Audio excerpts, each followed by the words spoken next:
Bom, eu tenho uma convicção íntima e durante muitos anos eu intuía uma viagem que eu deveria fazer. Nessa viagem eu queria estar próximo a dois grupos de pessoas com realidades bem distintas à minha. Eu queria estar próximo a pessoas em situação de mendicância, em áreas de vulnerabilidade, drogas, marginalização e miséria de todo tipo. Eu também queria estar próximo a pessoas do interior, pessoas que vivem com muita dificuldade e por isso talvez com muita simplicidade. Pessoas que cuidam da terra e sobrevivem do trabalho braçal. Eu consegui realizar essa viagem. E quando eu saí para a estrada, eu não tinha um motivo muito claro do porquê eu estava indo, de onde vinha essa minha necessidade. Era simplesmente uma intuição. Eu também não sabia exatamente o que fazer quando chegasse lá nessas áreas. Então, eu já tinha participado de grupos, né, faziam ações solidárias nas ruas, né, junto à população de rua. E o grupo é ótimo, né? O grupo ele mantém uma constância, uma consistência a esse tipo de ação, né? O grupo divide méritos, o grupo trabalha a nossa humildade para acatar uma decisão que você não julgava melhor, mas o grupo tem uma coisinha que ele sempre me incomodou. O grupo ele abre, dá um espaçamento entre as pessoas que estão indo ajudar e as pessoas que estão sendo assistidas, né? Acho que inconscientemente eu já me percebi assim, ó, estamos chegando, nós com a nossa camisa aqui do nosso grupo, e vamos ajudar essas pessoas necessitadas. E eles pensavam, olha só que legal, o pessoal está chegando e vem nos ajudar. A troca geralmente é muito boa, mas eu precisava sentir aquela realidade de uma maneira mais plena, de uma maneira mais profunda. Então, sem grupo, né, eu fui sozinho, e comecei a ir para essas áreas, né, de vulnerabilidade, de drogas, e eu acabei encontrando muitas das respostas das perguntas que eu não estava fazendo. Eu chegava nas cidades e perguntava em padaria, em banca de jornal, aonde tinha grande concentração de mendigos, e para lá eu ia. Né? Eu fui a Cracolândia, em São Paulo, passei um tempo lá, passei meu Réveillon com os mendigos de Barreiras, na Bahia. Eu ia às cidades grandes e às capitais, ia para os centros urbanos e praças com grande presença de mendigos. E eu chegava lá com minha mochila pequena, com alguns sanduíches, banana, biscoito, e eu sentava próximo e eu começava a comer. E eu oferecia para as pessoas que estavam mais próximas a mim. E a gente começava a trocar ideia. E eu passei a ouvir bastante, né? Não era meu intuito saber da sua vida, do seu passado, do que levou ele a essa condição de rua, se era marginal, se era viciado, mas constantemente muitos me contavam sobre suas vidas, seus passados, e eu procurava ouvir atentamente e a falar com os olhos, né? Falar de amor, de não julgamento, né? A amá-los com um toque, com encostar na mão, encostar no ombro, com um abraço. E eu fui reconhecido, eu comecei a perceber que nessas trocas, né, eu não estava fazendo uma caridade verticalizada como eu sentia antes, né? Eu acho até mesmo que nem era uma caridade, porque eu também falava sobre minhas dores, minhas perdas, minhas alegrias, né? Eu fazia questão de me expor como vulnerável, porque eu também sou vulnerável. Eu falava sobre as minhas dores, porque eu sou cheio de dores, e contava sobre a minha ânsia para ser feliz, porque eu tenho muita sede de felicidade. E nessas trocas eu comecei a conhecer as trajetórias dessas pessoas, e na rua dá de tudo, né? E eu comecei a perceber que eu estava venerando essas pessoas como mestres da sobrevivência, né? E eu passei a escutá-los como um amigo. E por muitas vezes eu fui reconhecido como amigo. E para mim, ser reconhecido como amigo é muito melhor do que ser reconhecido por qualquer obra, ou qualquer feito, ou qualquer palavra que eu possa ter dado ali. E depois dessas experiências iniciais nas ruas, eu comecei a sentir a necessidade, uma vontade, né? Eu comecei a me sentir acolhido por eles e comecei a me sentir mais confortável nesse tipo de ambiente. Então eu tive uma vontade de criar laços mais profundos. Eu passei a dormir na rua, né? Eu queria estar vivendo aquela realidade o mais próximo possível, apesar de saber que a igualdade ela talvez não exista, né? E eu, né, nas nossas trocas durante a noite e as madrugadas, assim, eu vira e mexe o papo ia para religiosidade ou espiritualidade, e eu me ajoelhava perante eles e pedia para que eles rezassem para mim, com a mão na minha cabeça. E eu tive uma ideia e também, em alguns dias e tal, eu comprava sacos de pão e fazia, né, sanduíches de queijo, comecei a estimular que eles distribuíssem comigo para outros mendigos. Então começou que mendigos começaram a ajudar outros mendigos.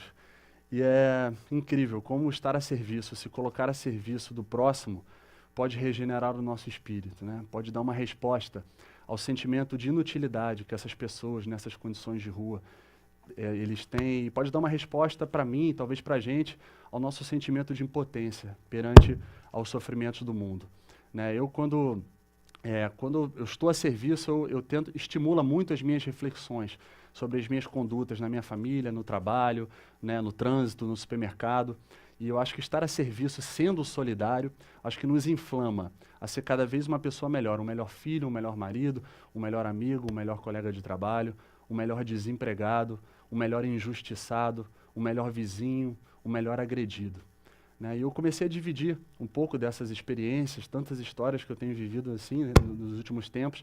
Eu comecei a dividir com alguns amigos e pessoas mais próximas. E muitos assim me elogiam de corajoso.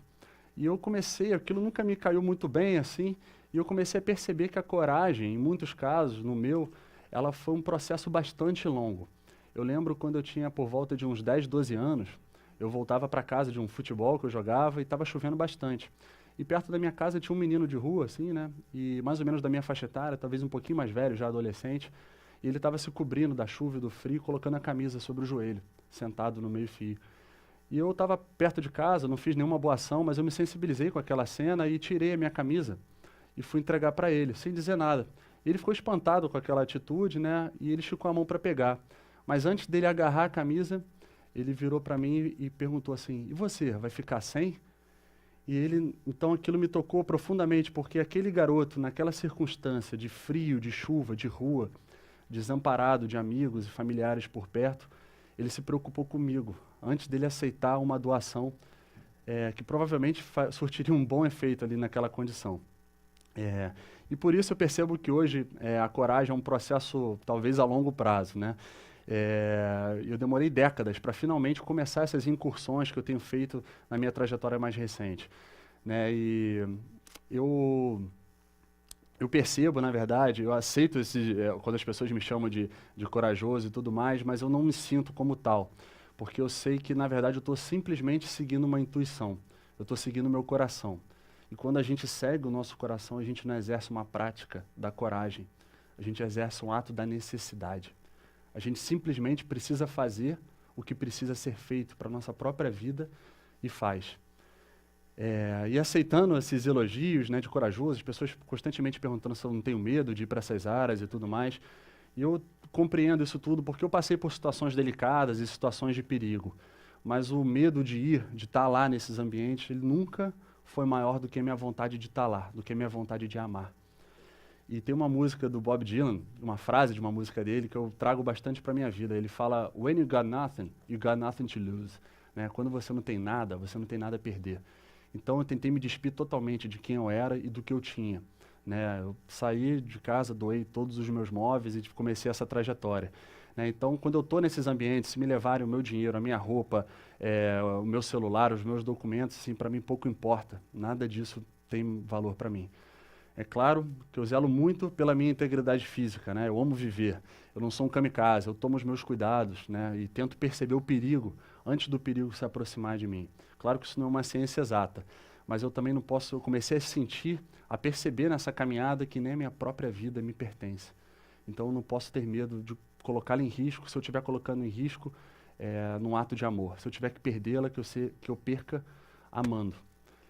E fora essas experiências de ruas, eu também, nas ruas, eu estou tendo experiências nos interiores, né, em fazendas, plantações, e no sertão aqui do Brasil, eu já andei um pouco, bastante também.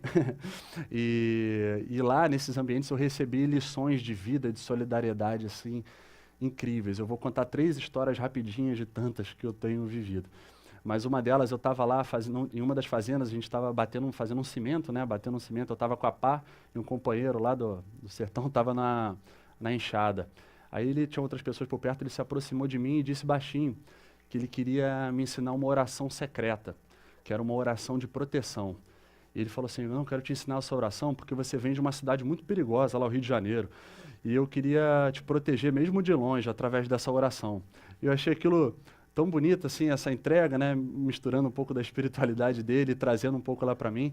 Ele só me pediu para não dividir essa oração com ninguém, porque senão ela ia perder a força, não ia valer de nada. Então eu tenho segurado ela, ninguém sabe, só eu e ele. Numa outra situação, numa outra oportunidade, eu estava numa outra fazenda, me despedi de todos os meus companheiros lá de enxada, né, do trabalho braçal, e eu ia viajar de carona de caminhão. E a fazenda que eu estava era no Piauí. Ela ficava em frente a uma BR, então eu atravessei a BR, estava do outro lado da estrada fazendo sinal, já estava ali por uma meia hora, nenhum caminhão, nenhum carro estava parando, e aí veio um desses amigos que eu tinha acabado de me despedir, e atravessou a rua, se aproximou de mim, tirou a carteira dele, e tirou a única nota que ele tinha na carteira. E ele falou para mim que ele queria me entregar, era uma nota assim de valor bem baixo, mas era de enorme valor humano. Porque ele me disse que ele queria me entregar porque eu podia passar necessidade na estrada, já que eu ia viajar de carona. E ele disse que ele já tinha passado muita necessidade na vida dele e que ele tinha ajudado muito ele. E ele queria fazer o mesmo por mim naquela situação. Né? Numa outra oportunidade, uma situação de pura beleza e de bela pureza, foi quando eu presenteei as filhas de um amigo desse, né, de fazenda, com umas bonecas que eu comprei num supermercado. As bonecas super simples, assim, eu entreguei para elas e elas ficaram, nossa, muito felizes, assim. E uma delas, em êxtase de alegria, ela virou para mim e me agradeceu com a seguinte frase, né? Que Deus lhe pague, que Deus lhe pague. E aquilo me tocou profundamente, né? Como uma criança com aquela realidade tão distinta da criança que eu fui, né, pode me agradecer por um presente tão simplório com essa magnitude, né, inserindo Deus no seu agradecimento. E essas experiências dos interiores, assim, das fazendas, da plantação, junto a esse povo mesmo do trabalho braçal, acabou me convencendo de que como a simplicidade é uma via, a simplicidade é uma decisão. E a simplicidade ela pode ser uma solução para a nossa vida pessoal, para a nossa vida profissional. Né, e pode ser uma solução para o mundo também, para as relações de convivência, as relações interpessoais. Mas para a gente viver uma vida em simplicidade, a gente tem que abrir mão de algumas coisas, né? Do nosso orgulho, de relações de amizade, e eu acho que principalmente da vaidade. E não só a vaidade física, de querer estar esbelto e receber elogios e curtidas por isso, e nem a vaidade material, né? Somente elas, né? De ostentar bens e tudo mais, mas principalmente a vaidade intelectual. Porque é a vaidade intelectual que nos traz uma ilusória sede de prestígio social. Eu acho que é preciso a gente reconhecer a grandeza de se fazer pequeno e de querer ser anônimo, né? De não viver uma vida em busca de reconhecimento, fama, sucesso, cargo. Não viver uma vida em função dos números, mas deixar que os números nos encontrem. E eu tenho tentado praticar isso e isso é muito, muito difícil. Hoje eu creio que é mais fácil eu me tornar um bilionário do que eu me fazer humilde, do que me fazer pequeno. Né? Acho que é preciso que a gente olhe fora do ponto de vista dos resultados palpáveis, as coisas que a gente faz nas nossas vidas. Quando eu saí para essa trajetória, eu nunca pensei, não sabia nem o que eu estava fazendo, então eu nunca pensei em termos de eficácia do que eu estava fazendo. Eu tenho certeza que é por isso que eu tenho vivido tantos momentos infinitos. E atualmente o resultado, ele não é meu critério de ação para fazer nada na minha vida, né? E depois dessas experiências nas ruas e nos interiores, eu comecei a reavaliar as minhas condutas, né, na minha vida e comecei a sentir um envergonhamento profundo do meu passado, né? Eu descobri uma enorme responsabilidade que eu tenho perante a minha existência. E esse envergonhamento, ele não é uma questão de dinheiro ou de bens materiais exclusivamente, mas ele é uma questão mais de percepção de vida, né?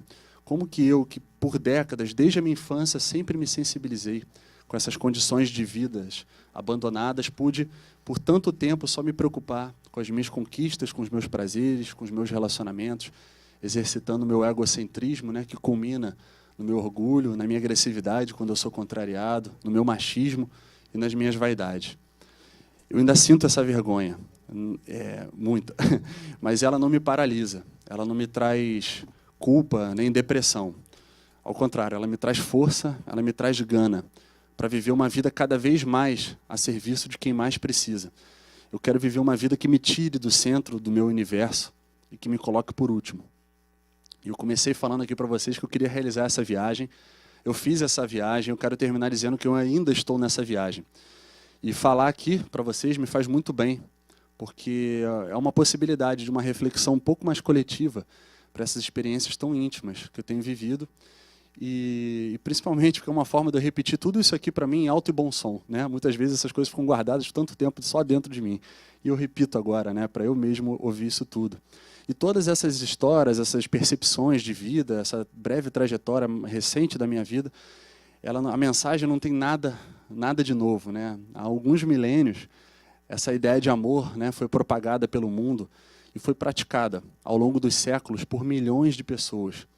Algumas poucas dessas pessoas são bem famosas, mas a grande maioria, milhões, são lindamente anônimas, desconhecidas. E elas viveram as suas vidas assim, no anonimato, né? E eu acredito que é possível a gente viver para ser instrumento de um amor maior, de um amor que não quer nada em troca, de um amor que chora junto, que sonha junto, que quer ver o outro restaurado. E eu acho que a postura do amor nas nossas condutas, ela não é passiva, ela não é apolítica. Acho que a postura do amor nas nossas vidas, ela é revolucionária. E tudo que o mundo chama de utopia e de romantismo, na verdade, são mudanças profundas. E na maioria das mudanças profundas, elas são demoradas, elas são silenciosas. E elas não estão no noticiário diário. Talvez por isso a gente tenha tanta dificuldade de mobilização, né? E por isso pouco importa quanta sabedoria existe nas palavras, quanto importa a quantidade de ações que são realizadas. O que realmente afeta a nossa vida e o nosso entorno é quanto amor se vive e se oferece nessa passagem. E para me despedir de vocês, ainda tem mais um pouquinho de tempo, eu não ia falar, mas eu vou falar. Eu queria compartilhar uma dessas respostas, mais uma dessas respostas das perguntas que eu não estava fazendo. Eu descobri que talento é dom, mas que qualidade é exercício. Eu não sou uma pessoa boa, eu exercito a bondade em mim, sempre que eu posso. Eu não sou uma pessoa solidária, eu exercito a solidariedade em mim. Eu não sou uma pessoa segura, eu exercito o controle das minhas emoções. E assim, querendo me despedir, exercitando uma qualidade que me falta tanto e que me é tão cara, eu queria exercitar a minha humildade. Porque eu acho que atos de altruísmo e solidariedade eles não podem servir para que eu me convença de que eu sou uma pessoa boa, decente e honesta e tal. Eu devo afastar qualquer exaltação de mim, qualquer exaltação íntima de mim mesmo. E por isso eu peço que os aplausos, né, de praxe, né, para quando as pessoas acabam de falar, que sejam direcionados a essas pessoas que vivem nessas condições, né, abandonadas, esquecidas por nós e por elas mesmas. Né, pessoas que vivem esmagadas pela nossa estrutura social, né, que botam sua mão no lixo para sobreviver e dormem com a cabeça ao relento na noite fria. E também as pessoas que sobrevivem, né, do trabalho braçal, tanto no campo quanto nas cidades, né, quanto aqui nesse prédio. E por último, eu queria pedir que esses aplausos, inclusive os meus, sejam direcionados aos meus pais. Eles que vivem ao meu lado todos os dias, apesar de terem morrido na minha frente. Eles me ensinaram o que era o amor e eles salvaram a minha vida.